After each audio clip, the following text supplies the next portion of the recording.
Yeah. Yeah, let's do it. All right.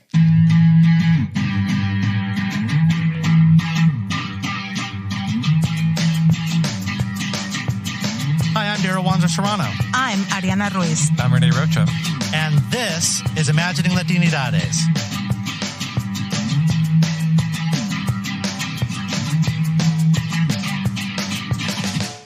Thanks so much for joining us on another episode of Imagining Latinidades, the podcast. So today, unfortunately, very, very sad for us, Renee isn't with us today. But we do have some very awesome special guests that will be joining us in a little bit to talk about their research experience, their relationship with Latina, Latino, Latinx studies. Yeah, I'm really excited to have them here to talk about that relationship to Latina, Latino, Latinx studies. Yes, we will get into that in a second. Yes. So we're also recording the week before classes start. And I don't know about you, but I kind of feel like that's a sad trombone moment as well. Very excited for the new academic school year. It's devastating. Yeah. It's devastating. Yeah. When everyone came to meet up at my office because the recording studio is here in my building, the building is like buzzing with activity because it's the first day of grad student orientation. And so there were like all these people, all the doors were open to faculty offices, all the doors to the grad student offices were open. People were meeting and discussing their futures, which means that, summer's coming to an end. Yeah. Time to get real with everything again. Seriously. But here we are. Yay! It's exciting. It's exciting. It is exciting. You know what? I will say the series of events that we have planned for this academic school year is exciting. That's going to keep me going. It is. I'll be honest. It is one of the things that really does excite me and animate me and make me look forward to this year. I think it's really great that we're going to have all of these wonderful events, the film series, all these great people coming into campus and bringing a bunch of people who are already on campus together.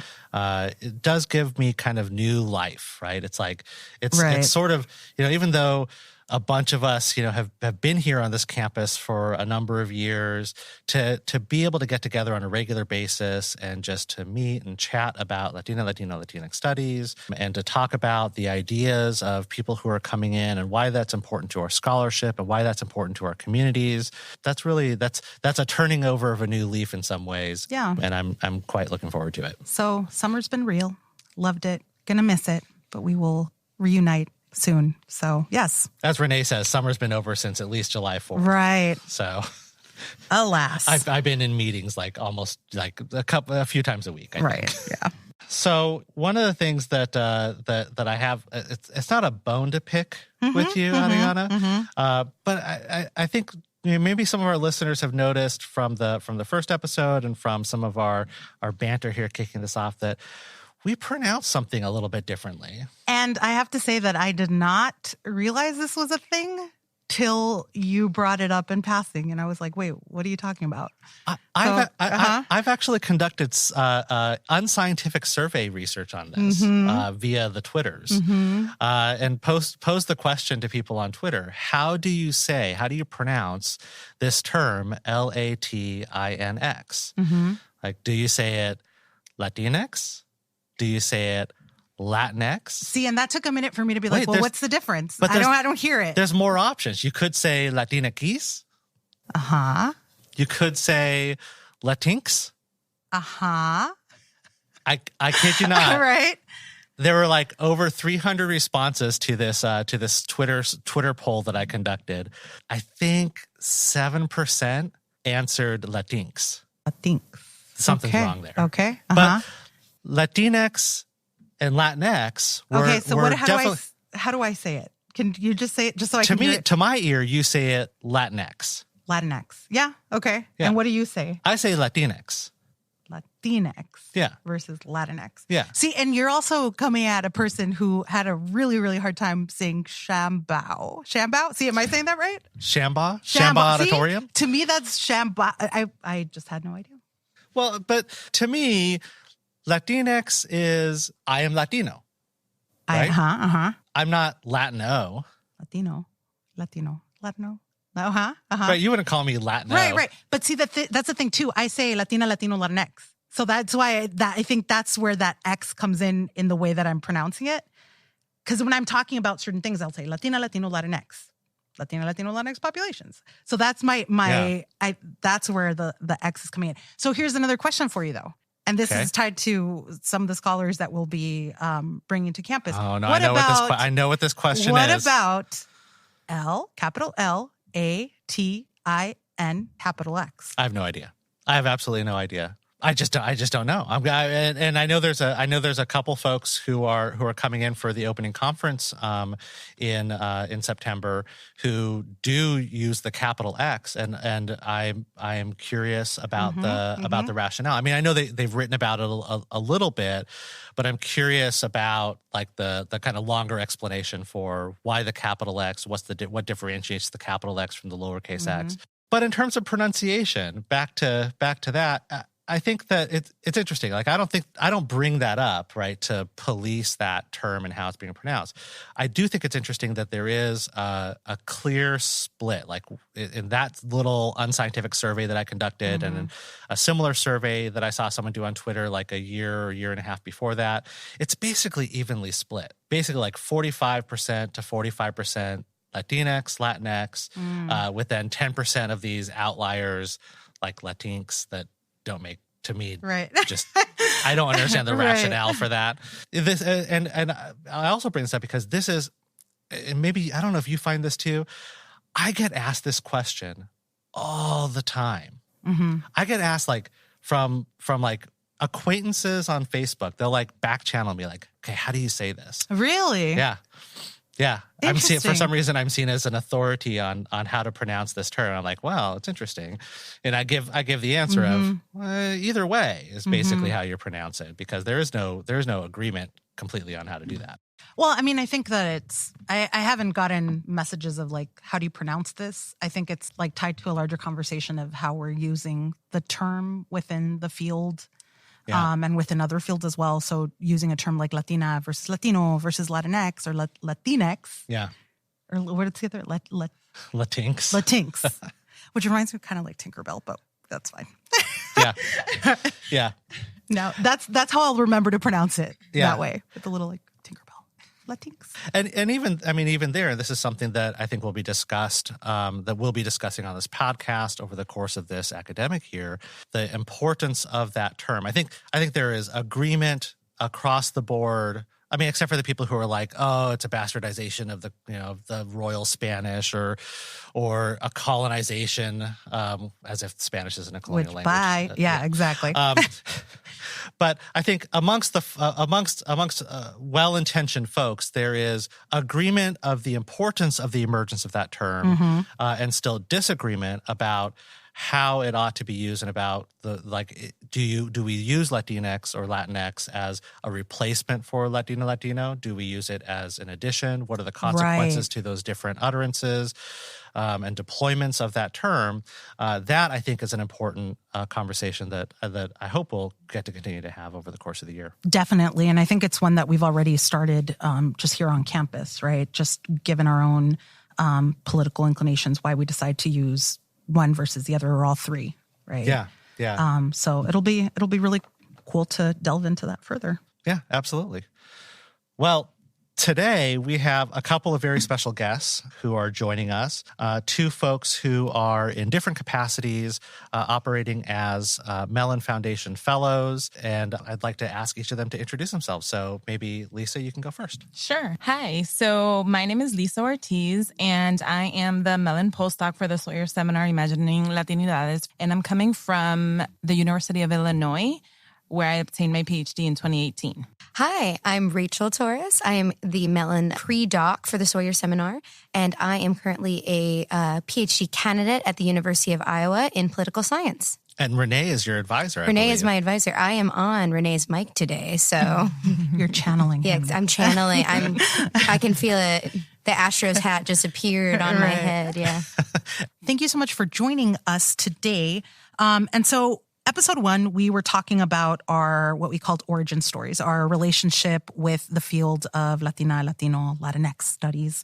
And so we were really wondering if you all could fill us in on your origin story. So Rachel, what brought you to the field? So my origin kind of started in undergrad at the University of North Texas. I was a McNair Scholar when I was in junior year of college is when I started that program. And so I started doing work on acculturation with Dr. Regina Branton. And what got me interested in that is prior to that, I had never taken any kind of, I always go Chicanx, but Chicano studies.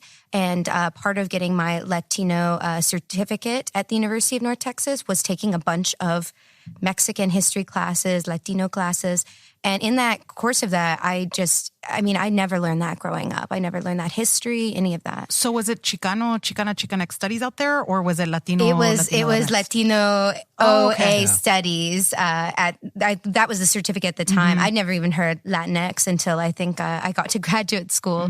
But when I was taking those courses, it was like the Chicano movement, all that stuff. And so that's kind of where I got interested. I was trying to figure out my own identity. And so in that process of like trying to figure out my history and myself, I started to read a lot. And it really just kind of ignited a passion that really hasn't left me since. So, and how did that make its way into political science for you? So I was in a political psychology course. It was in both of those. It was like a cross-listed. And I really just really liked the political science aspect of it. I mean, I think that a huge part of that is when I grew up in Texas. And so identity is very political there.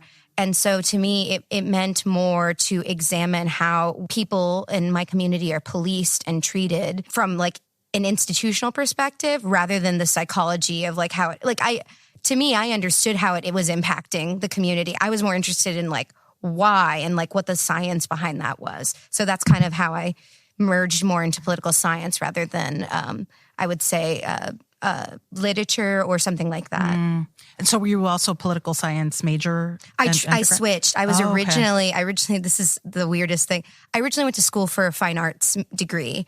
I was going to be a studio artist, or so I thought, and took political science classes and really just fell in love and changed my major, much to the delight of my parents, if they're listening.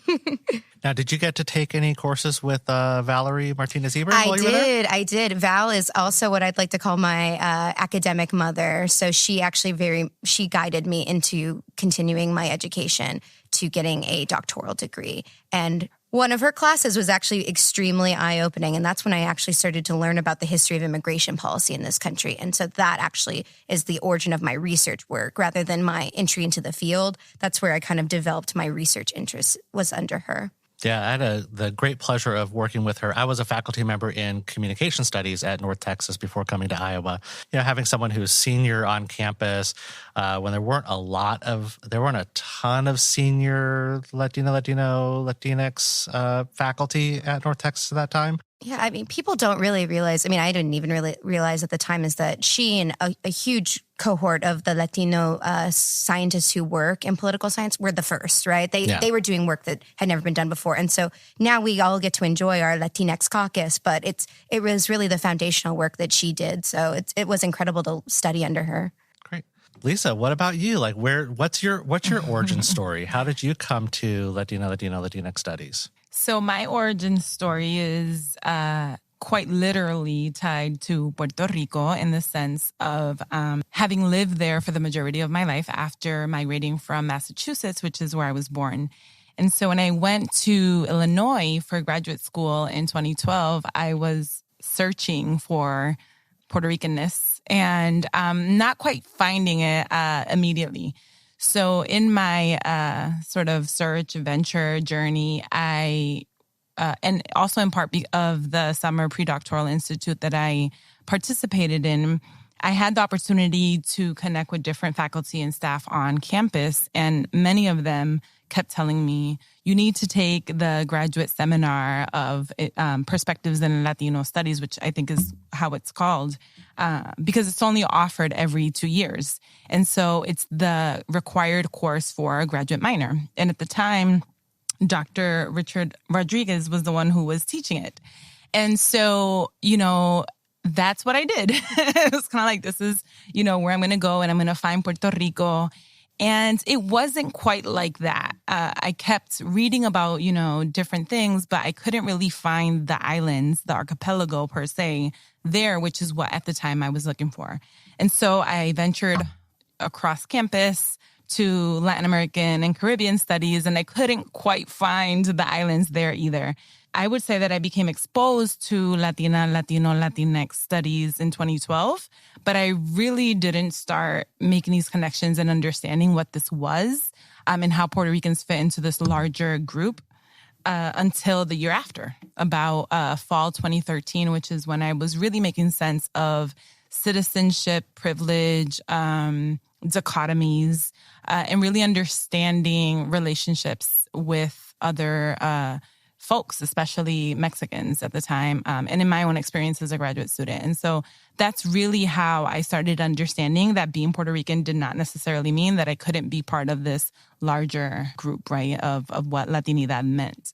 And so I think that that's really how once I discovered that and I understood, okay, these are the contradictions, but these are also the possibilities, was when I very much started to identify within the larger group, but also to really identify as Latina, because before it usually was, I'm just Puerto Rican, I'm just Boricua, and so, it took a while. And because I was in Puerto Rico and because of my educational trajectory, I wasn't really exposed to a lot of, similar to what you were talking about, Rachel. I didn't know a lot of this, right?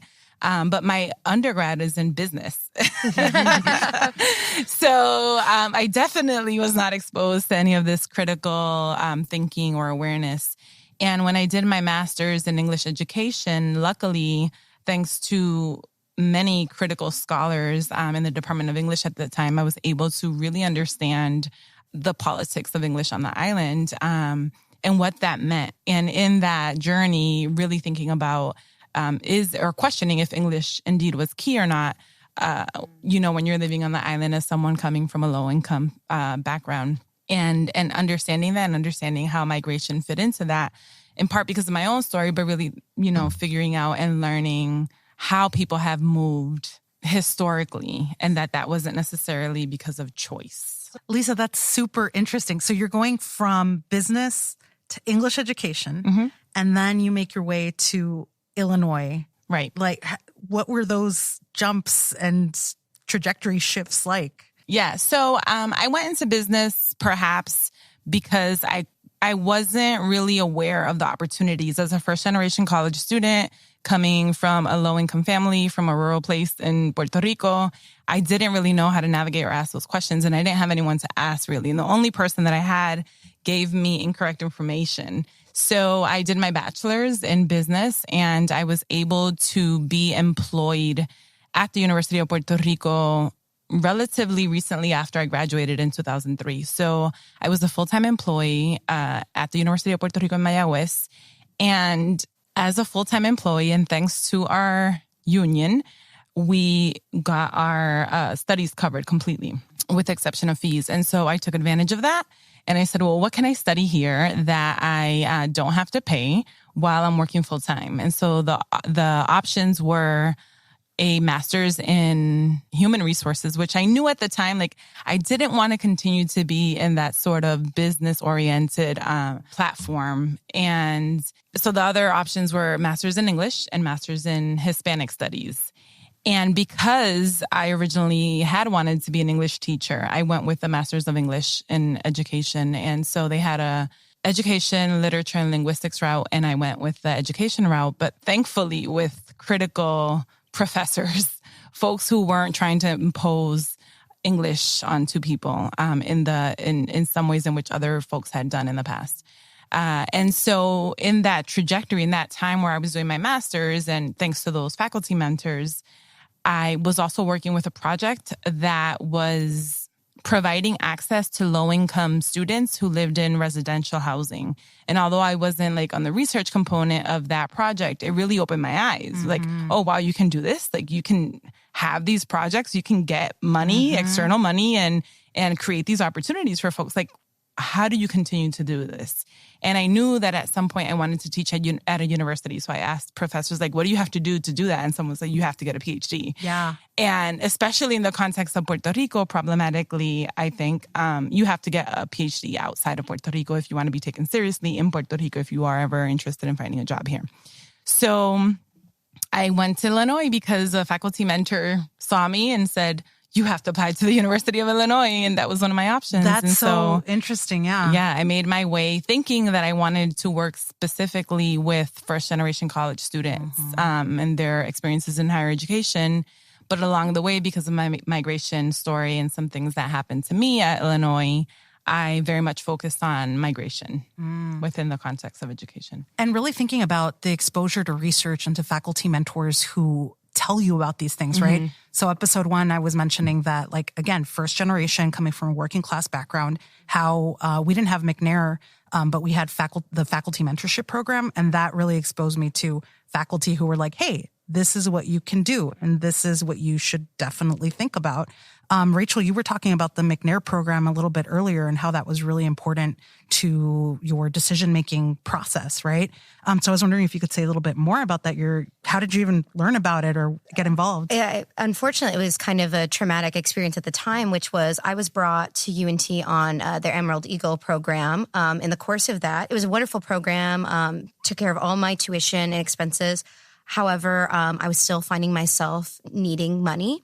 So in that process, I got myself a job on campus at a computer lab. Emerald Eagle then found that my income was to be too high because they were saying that my parents' income and my new income combined disqualified me. Unfortunately, my parents were not able ever to pay for education. So they were like, luckily you have enough scholarships just on basic academic merit to keep you from taking full brunt of this, but you need to start looking for other options. And one of those options that they gave me a host of was the McNair program. So I went and the director at the time was Diana Elrod, I believe. And she just sat me down and she said, what are your plans? And I mean, I'll be full disclosure. I was like, I just got to game this so I can get my degree. I'm 2 years in, right? And I just want to finish my degree. And then, so I just said, I want to make a difference in the world. And so it was very competitive and I got in. And so I was like, okay, I feel guilty about this, but I'll just go through. And then in that process, you are required to take classes from McNair program that is about getting ready for graduate school, that process. And I just went and then I was like, well, okay, I'll apply, but I'm not going to go to graduate school. And then I got some offers and I was like, I'll go on the free trip, right? Senior year. They let you out of class to fly to exotic locations like Iowa City. Right. So I visited and I was like, this was wonderful, but I'm not going. And then I was like, well, I'll go, but I'll get my master's for free. Because if you join a PhD program and you get your master's in that time, I was like, I'll just quit then. And just defend my perspective. So it was really kind of just this roller coaster.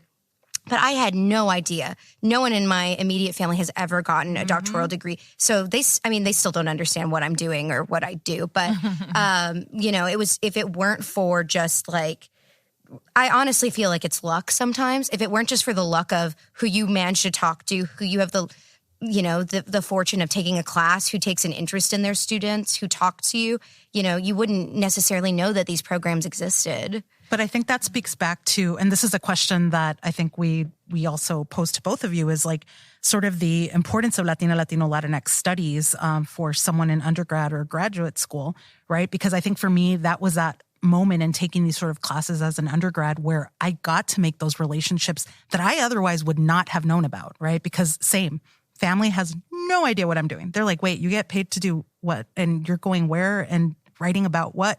Like, we were on vacation and my parents were like, oh, she has to do her homework. And I'm like, I am working. I am an adult. This is research. So thinking about those sort of just differences in our experience to where we are at now. I can't tell you how many times I've had to say, I'm not that kind of doctor, Mom. Right. It wasn't clicking at a certain point. And maybe she was joking around with me a little bit, but as a first generation student, it was all new for me too, and a new experience for my family. But yeah, I mean, circling back, both of you explained some of the kind of importance of encountering Latinx studies as part of your undergraduate education or graduate education. So can you talk about that a little bit more? Why do you think Latinx studies is valuable, first for undergraduates and then for graduate students, and maybe for their family members who might be listening to this podcast too? Do you want to go, Lisa? Yeah. Sure. I think that, this reminds me of when I teach, and usually when I've asked students, why are you taking this class beyond the typical, it suffices a gen ed answer, many students usually always answered by saying, I want to learn about my culture, or I want to learn about my history. And then by the end of the semester are surprised that they've learned about different cultures, right? That it's not only one thing, it's not only one history, and it's not disconnected from others. And so I think that for them, in many ways, undergraduate students, graduate students, myself, is finding yourself, right? Or making sense of things that perhaps you knew, but you didn't really know how they were called, or you can now place a name on something, right? So I think that is important. I think also seeing yourself on the page, and not that we should need external validation, but, really seeing this and realizing this validates who we are. This validates our communities, not from a deficit perspective, right? As we've been written about in the past, but really questioning and reimagining what scholarship is. And I think that for students to realize that this is research, that this is scholarship, and that, by us and for us is crucial, individually, personally, but also academically. Yeah, I mean, it's just to jump off of that real quick. I mean, it says there is a home for this here and for you at this university, in this institution of higher education. Who you are, where you come from, the history that you're a part of, the social structures that you're a part of, right, are part of the university mission. They're part of this country, right? And there's a place for that, right? Yeah, I mean, I definitely agree with everything Lisa said. And even to go beyond that, right, I agree that we don't need external validation. But what I think that this area of studies does is a reclamation of power in our history, right? And it's the idea that, when I first took my first class, I mean, it's not to say I have no knowledge of the injustices of, my people, but it's that to see it laid out and to see the truth of it and to see how it's been obscured. That was at first I was angry and then I was sad, right? And that was a motivating factor of why doesn't everyone know this? And why is this seen as such a niche interest? And the secondary thing is to see, for me, Latinx faculty, in an institution and being respected, and to have the ability to share us and to see my heritage and my culture being treated as something worthy of respect and worthy of, honor was tremendously important for me, as an undergraduate. And I think there's a secondary aspect of that of, why should people who aren't, Latinx take these classes as well? Why are they important? Is the acknowledgement that you don't understand history if you only understand some of it, right? And so that's, to me, the importance is the truth is a very powerful thing. And I think this area of studies is very concerned with the truth of our people and the truth of, the history of our world, Which is not to say, I guess for me, it's important to also, add that we're not romanticizing, right? Critical ethnic studies and gender women studies and all these, interdisciplines. And because, we acknowledge and we know that we're not perfect and that these narratives might not be perfect. But I think it's in those contradictions, right, that we grow and we can really understand. And it allows us to learn to unlearn, right? When students come in, perhaps trying to find themselves and then realize sometimes we've been taught and the way we've been socialized by family, or just because our families might not have known, we play into some of the complicities, even against other marginalized communities, despite our minoritized identities. And so I think that that's also important. Latinx studies continue to be important, but that we also need to continuously question and in order to move forward. Be vigilant. Yeah. Yes. I mean, that's in part the story behind the edition, right? The discussion about the X, right? Yes. Is a way in which Latina. I mean, heck, that's the story of the movement from Latino studies, right, to Latino studies, right? That through feminist struggle, right, brings in a period of questioning about the ways in which the field was maybe too focused and embedded within masculinist ideologies and patriarchal understandings and perspectives of the world, right? The X queers those understandings as well. And even like something that maybe to us seems as simple as naming our Sawyer seminar and naming this podcast, Imagining Latinidades as a plural, right?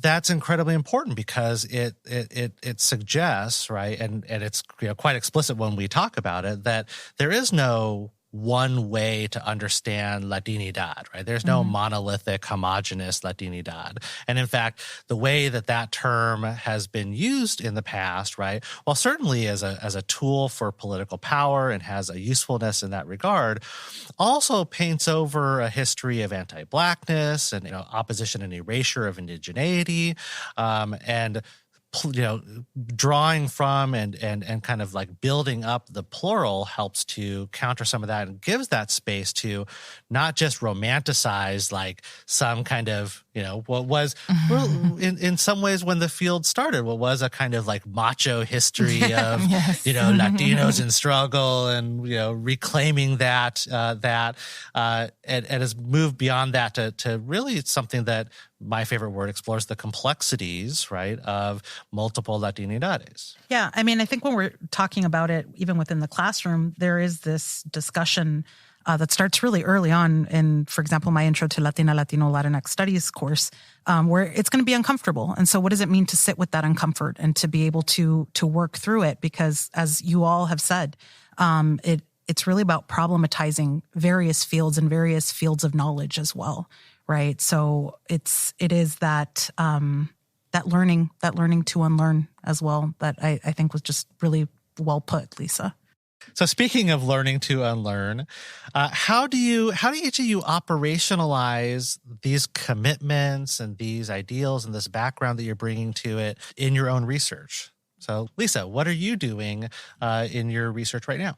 So right now I'm working on teasing out the representations or the relationship between representations of Puerto Rican migration, gender, and education in the context of the media in the Midwest and perhaps more specifically the rural Midwest. So kind of asking what we know about migration in the context of Puerto Ricans, and what we don't know, and a lot of it means that we don't know a lot about these non-traditional spaces or regions where folks are coming to.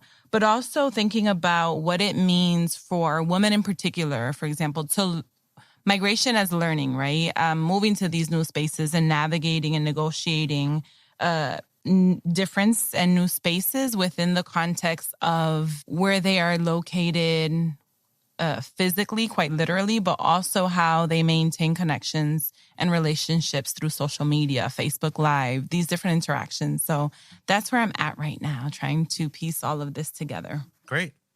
Rachel? I'm currently working on my dissertation. I hope. Specifically, what I'm trying to look at is how immigration has become racialized over time, right? Initially, in the idea that immigration was once seen as like a race-neutral thing, right? Back when it was associated more with Europeans. And as over time, that narrative has changed to be more about the Latinx population. It has become increasingly hostile.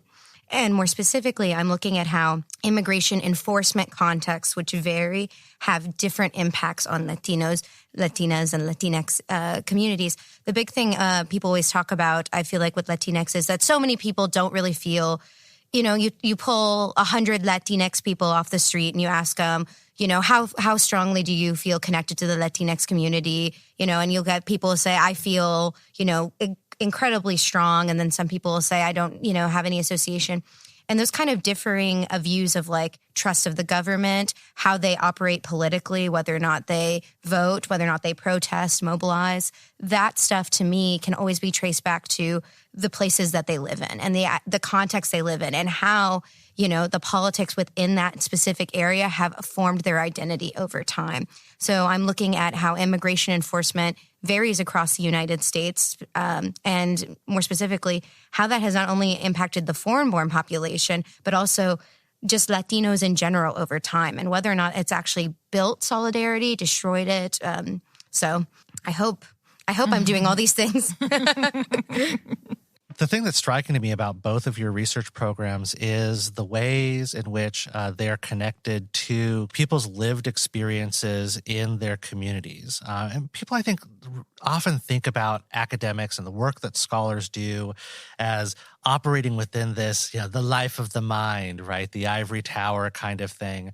But, Latinx studies has always had that connection to community, whether that's in how it informs theoretical perspectives, how it informs the methodological approaches that we have, but also the relationship goes the other way too, that the scholarship that we do for, our dissertations, for our books and articles, right, has implications for the communities that we hold dear, that are important to us. And so I was wondering if you could each say a word or two about why this research that you're doing is so important to those communities that it's connected up to. So for me, if I was saying for my family, why does this matter? I would say this is why the work I'm doing is trying to figure out why one policy fix doesn't work always, right? The idea is that because you have so many different people living in so many different communities, people always want a easy answer of how do we solve the problem, right? Even the immigration, crisis right now, crisis in quotations, the idea that there is one uniform action that can be taken by people that could fix things. And my thing is no, right? And if you were to adopt the same approach everywhere, it would fail. And so I think in one way, it's about saying, how do we actually acknowledge what is going on in our communities, right? From a sense of actual government action. The second is to, I would say, give people a little bit more credit, and that people try in their own communities different approaches. And when they fail, it's not necessarily because of the fault of the organizers. It is because of how the politics and policies within their areas operate. One size doesn't fit all. Right. I don't know exactly. There's some words. Admittedly, I'm still thinking about this. I'm still thinking about how Latina, Latino, Latinx studies is enacted on the ground, right, in 2019, and what we're doing or not doing. In my research, in the context of my work, I would say that perhaps folks might still not 100% see, how this might affect them positively. But I think that there are other outcomes, right? So the fact that I am engaging with folks, that I'm visiting them, that we're having these conversations is, on the one hand, really acknowledging and recognizing what they already know, right? So many participants, interlocutors that I spoke with knew so much, right? And so to have them have the opportunity and space to be heard, I think was of great value for them and for myself. But I am thinking, also of the opportunities that sometimes we are able to give without necessarily having had that in the plan, right? So knowing that I was at the University of Illinois and perhaps they had questions about college admissions, or they had questions about how perhaps to navigate a school system, questions to ask in different spaces, and feeling that I was, or, other people were instruments to be able to answer those questions and not have to feel that they had to go elsewhere, I think is something that in a sense is perhaps fulfilling to me, but I want to believe that also things that they have shared is also fulfilling to them, right? And to the children that I was also able to be in contact with. So I think that there are tangible outcomes, but I also think that I'm in the process of really thinking meaningfully of how to do that better. That's great. And Lisa, so a part of your work is really thinking about these quote unquote unexpected communities within rural spaces, which also are imagined to be rather white spaces. And so this is a question for both of you in thinking about even the way that our program has emerged here at the University of Iowa. I'm wondering if there are any sort of messages or words of wisdom that you can impart on our listeners about the experience of being a POC at a predominantly white institution where you sometimes might not feel like you belong? For me, this is something that as a TA, I recently taught my own immigration course in the spring, and I had several students who were also POC come to my office hours, quite emotional, saying that they were really struggling in their time at this university, that they did not feel like they fit in, that they felt that the spaces were too white, that they didn't want to speak. Then they did speak. They felt like they were just surrounded by, hostility, and that the otherness that they were experiencing was overwhelming. And I don't think it's necessarily great advice that I said back, but I said, the system is designed to make you feel like this. And when you fail, it is to be expected because it has not been designed in a way that you succeed. And when you do succeed, you have overcome so many obstacles that you should just be dancing on a rooftop. And so I guess for me, the advice I would say is do not be so hard on yourself. So many POC, including myself, when I hit a wall or I feel like I am a square in a round hole, I take that as a sign that there's something deficient within me, within my research, within my, abilities. And the truth of the matter is that the systems that we exist in currently are not designed for people like us. And so the important thing is that you continue to take up space and to fight and to make people know that you're not going anywhere. And as I've said, to people in my own department, because I have debated quitting so many points in this journey, that, you know what, you'll have to drag me out of here because I'm not going anywhere. And that I think is truly the powerful thing, is that you do belong, just because it's not in welcoming doesn't mean that there's something wrong with you. There's something wrong with the surrounding environment. Yeah, I think that in line with, how these systems are not meant for us inherently means that we need to question the definition of belonging, right? Because if we try to fit into a definition of belonging by the PWI in which we're located, then we'll never be able to see beyond that, right? So really exploring, regardless of perhaps what people might be telling you about, events, spaces, classes, faculty, staff who engage in Latinidades, allow yourself to go and explore that, right? And see for yourself and learn for yourself on the one hand. And not believe those messages that might be telling you that you're not cut out to be here, that you shouldn't be here, or that you're here because you're lucky, or whatever the message might be, right? But I also want to add, I think that something that kept me quite grounded when I was doing my dissertation, and overall, I would say, my college career and journey, was to remember and keep at the forefront my familial and friend networks, especially people who were not in academia. That is the reality. I mean, I think that I had to really remember there is life. There's this is real life, right? Yeah. And so I think that was crucial for me to really recenter myself. And of course, I was at a PWI as a graduate student, so I had a lot of privilege to choose the spaces that I was in, whereas I know that perhaps undergraduate students, might not have that privilege, right? They need to go to these classes that they cannot get themselves out of.